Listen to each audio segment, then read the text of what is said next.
မင်္ဂလာပါသားမီးတို့ရေ Bright Learners for Future page ကနေပြီးတော့ပြန်လည်ကြိုဆိုလိုက်ပါရနော်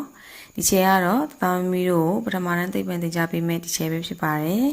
နေ့သင်မဲ့ခေါင်းစဉ်လေးကတော့ကျွန်ုပ်တို့ဤအနည်းဆုံးပတ်ဝန်းကျင်ဆိုတဲ့ခေါင်းစဉ်လေးပဲဖြစ်ပါတယ်နော်ကဲအဲ့ဒါဆိုဒီချေတို့ဆက်ပြီးတော့လေ့လာကြည့်ကြရအောင်ကဲစာလေးကိုအတူတူဖတ်ကြည့်ရအောင်နော်ဘာရေးထားလဲဆိုတော့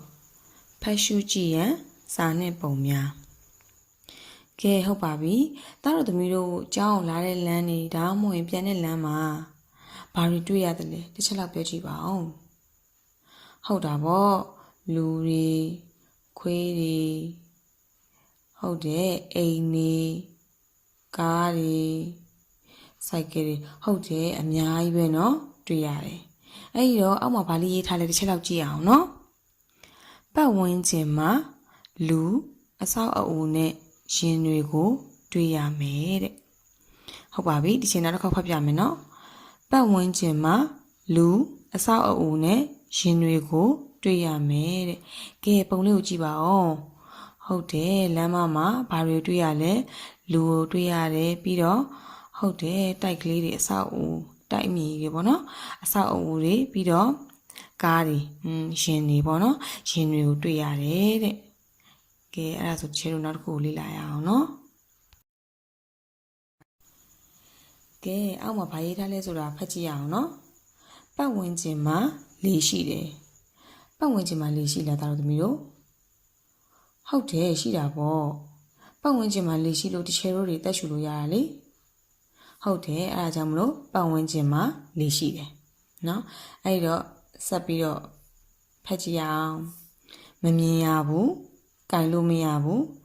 လေတိုက်လို့သိရွက်တွေလုံနေတယ်မမြင်ရဘူးလေလေကိုမြင်ရလားဟုတ်တယ်မမြင်ရဘူးလေကဘာရောက်မှမရှိဘူးเนาะမမြင်ရဘူးအဲ့ဒါကြောင့်မလို့နောက်ပြီးတော့လေကိုကင်လို့ရလားဟဲဟိုမှာလေကင်ကြည့်ပါလားဆိုပြီးတော့ပြောကြလားပြောကြဘူးเนาะဟုတ်တယ်လေကကင်လို့မှမရတာအဲ့ဒီတော့လေကမြင်လည်းမမြင်ရဘူးကင်လို့လည်းမရဘူးဒါပေမဲ့လေတိုက်တဲ့အခါသိရွက်လေးတွေကလှုပ်နေတယ်ဟုတ်တယ်နော်လေတိုက်တဲ့အခါသိရွက်လေးတွေလှုပ်နေတယ်အဲ့ဒါကြောင့်မလို့ तू ကဘာပြောထားလဲဆိုတော့ပတ်ဝန်းကျင်မှာလေရှိတယ်မမြင်ရဘူးကင်လို့မရဘူးလေတိုက်လို့သိရွက်တွေလှုပ်နေတယ်တဲ့ကဲအောက်မှာဒီချက်ပုံလေးပေးထားပါတယ်ကြည့်ကြည့်ပါလေတိုက်လေလေးတိုက်တဲ့အတွက်ကြောင့်မလို့သိရွက်လေးတွေကလှုပ်နေတယ်နော်ဟုတ်ပါပြီအဲ့ဒီချက်ကိုနောက်တစ်ခုသွားအောင်နော်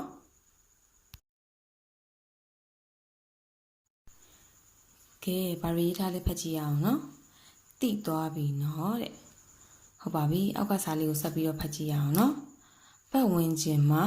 ပစ္စည်းတွေအပင်တွေတိရစ္ဆာန်တွေရေသဲနဲ့ကြောက်ခဲတွေရှိတယ်တဲ့ဟုတ်ပါပြီပတ်ဝန်းကျင်မှာဘာတွေရှိလဲဒီချက်ပြန်ပြီးတော့ဖတ်ပြမယ်နော်ပတ်ဝန်းကျင်မှာပစ္စည်းတွေအပင်တွေတိရစ္ဆာန်တွေရေ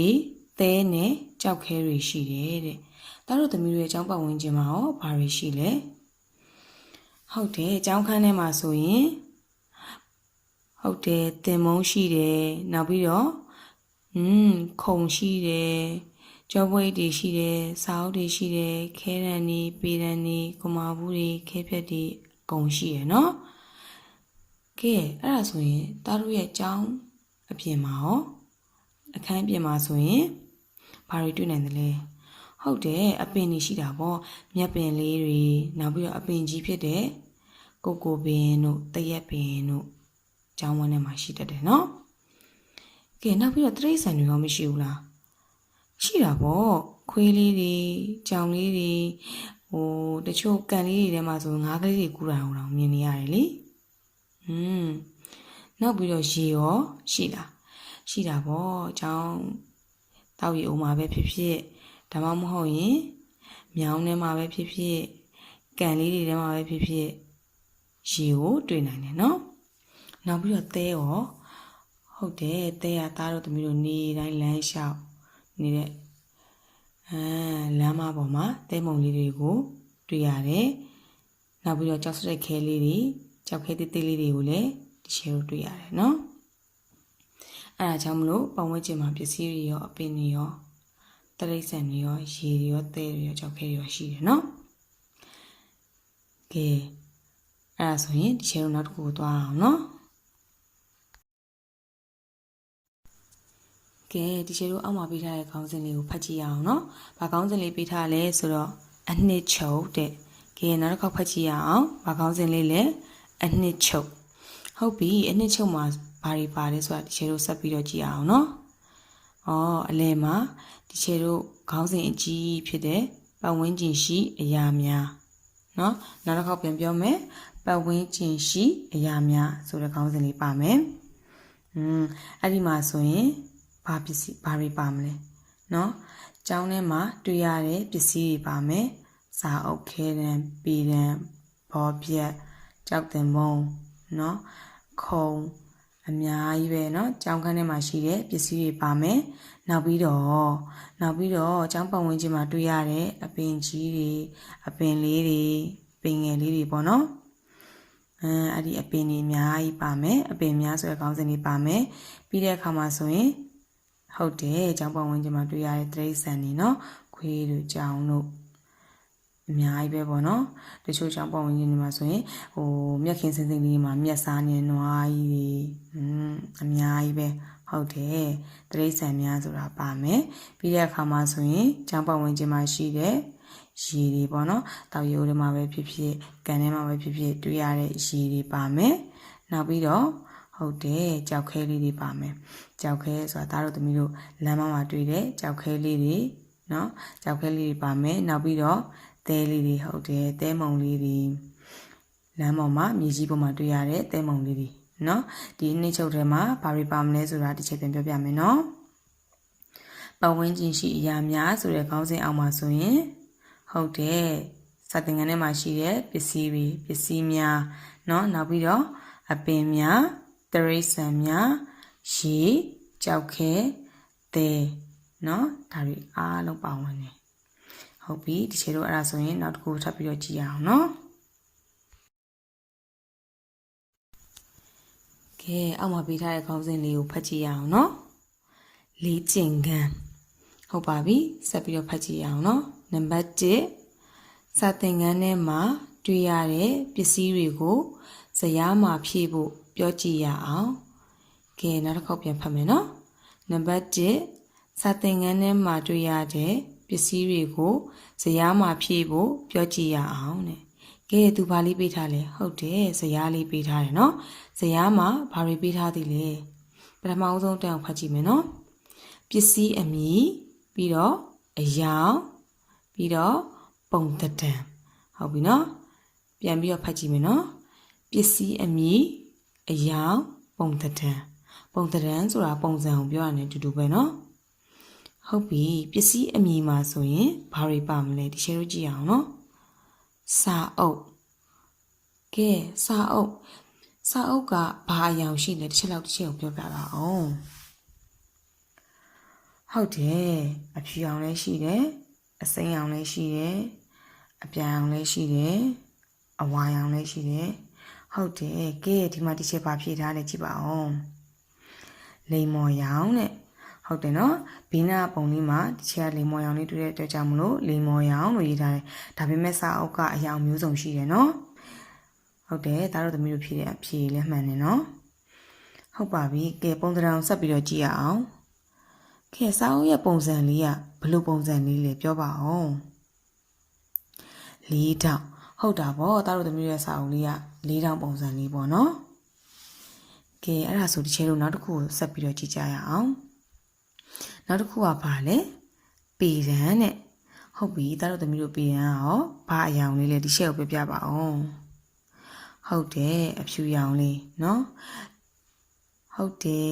ခဲရောင်လေးလည်းရှိတယ်ဟုတ်တယ်တသားပေရန်လေးတောင်ရှိတယ်နော်ဟုတ်တာပေါ့ကဲအဲ့ဒါဆိုရင်ဒီချက်ဘာရောင်လေးဖြည့်ထားလဲဆိုတာတစ်ချက်လောက်ကြည့်ကြပါဦးအပြာရောင်နဲ့ဟုတ်တယ်ဒီချက်ဘီနာပုံလေးထဲမှာတွေ့တဲ့အရောင်လေးကိုထည့်ပေးထားရယ်နော်ဘီနာမှာပုံလေးထဲမှာဘာရောင်လေးတွေတွေ့လဲဟုတ်တယ်အပြာရောင်လေးနဲ့ပန်းရောင်လေးဒါတို့သမီးတို့စီမှာရှိတဲ့ပစ္စည်းတွေကပေတံရဲ့အရောင်လေးကလည်းမှန်တယ်နော်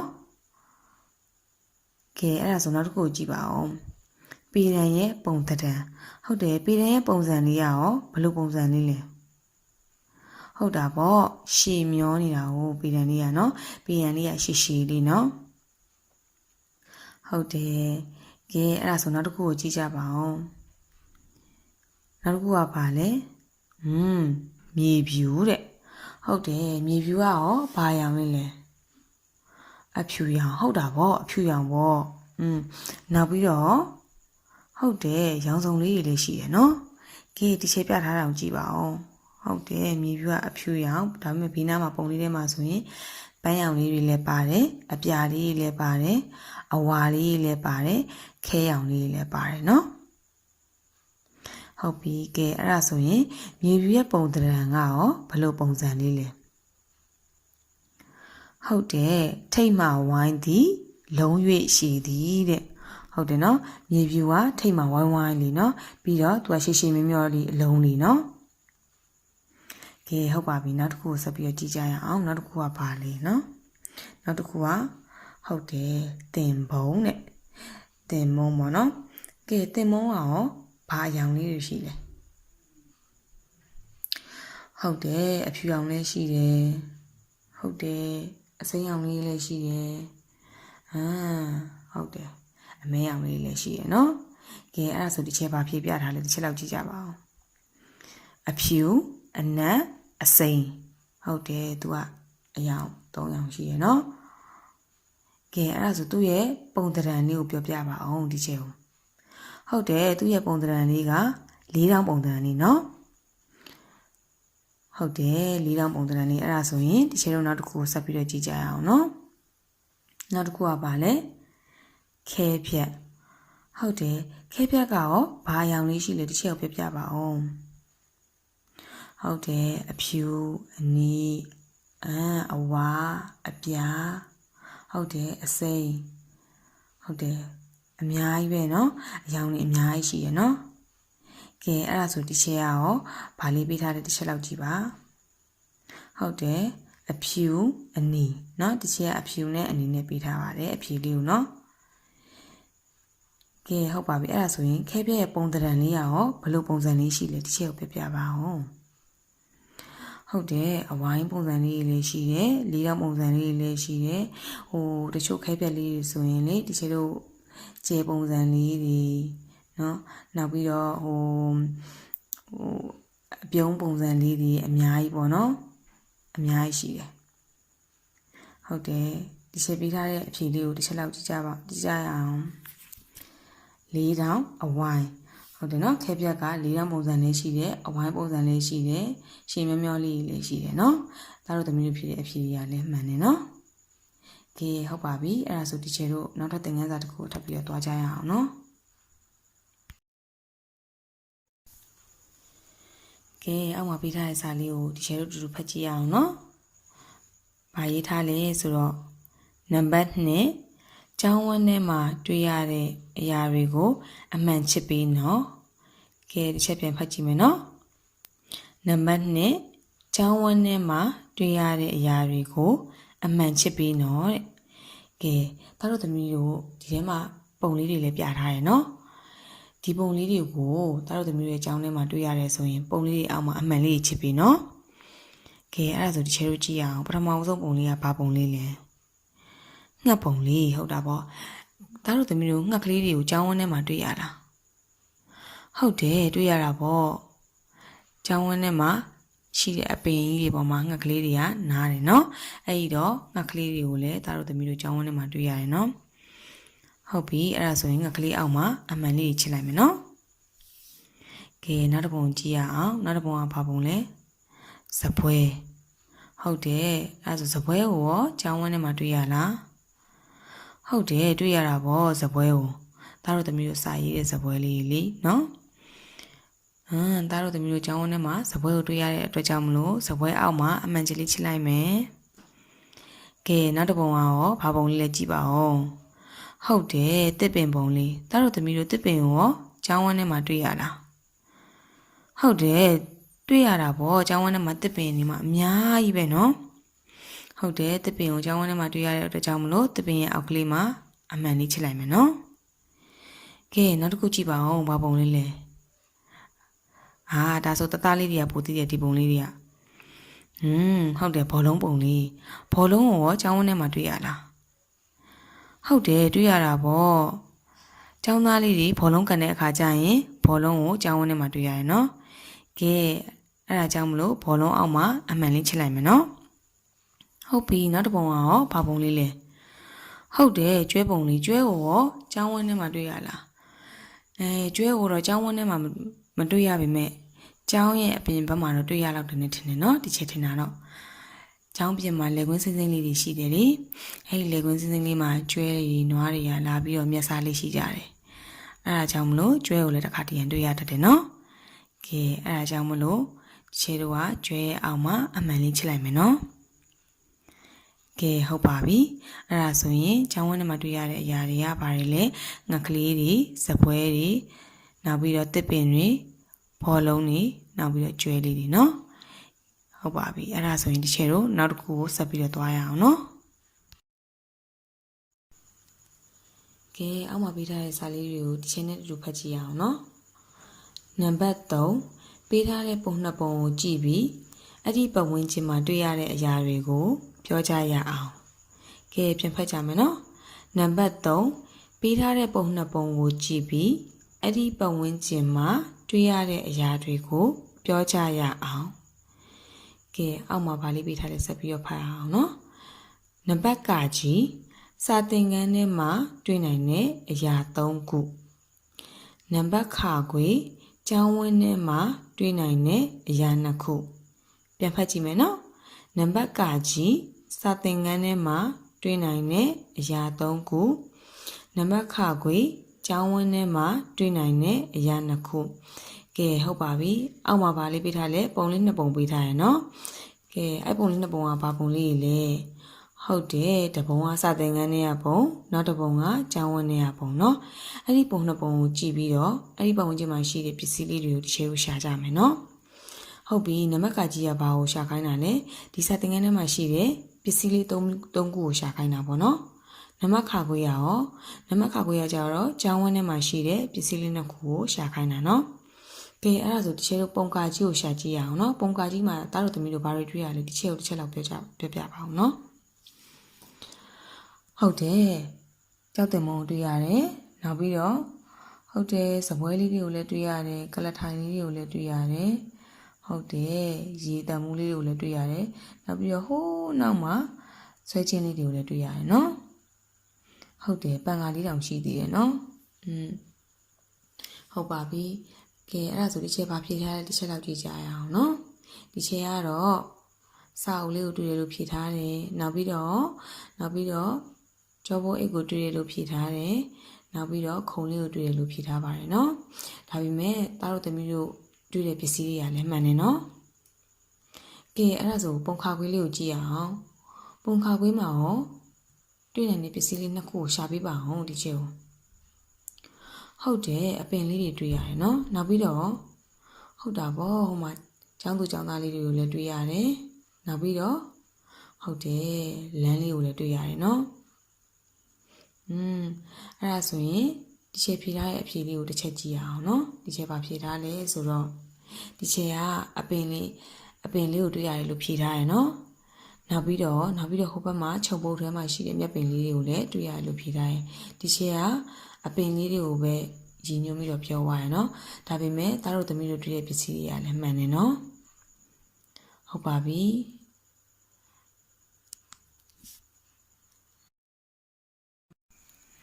ဒီနေ့သင်ခန်းစာကတော့ဒီလောက်ပါပဲဒီနေ့သင်ခန်းစာလေးကိုသားတို့သမီးတို့နားလည်လိမ့်မယ်လို့မျှော်လင့်ပါတယ်နောက်နေ့သင်ခန်းစာမှာလည်းဒီချိန်နဲ့တူတူပြန်လည်ဆုံတွေ့ကြရအောင်နော်ကဲအားလုံးကိုနှုတ်ဆက်လိုက်ပါတယ်တသားသမီးတို့ပျော်ရွှင်သောနေ့ရက်လေးကိုပိုင်ဆိုင်နိုင်ပါစေတတ်တာ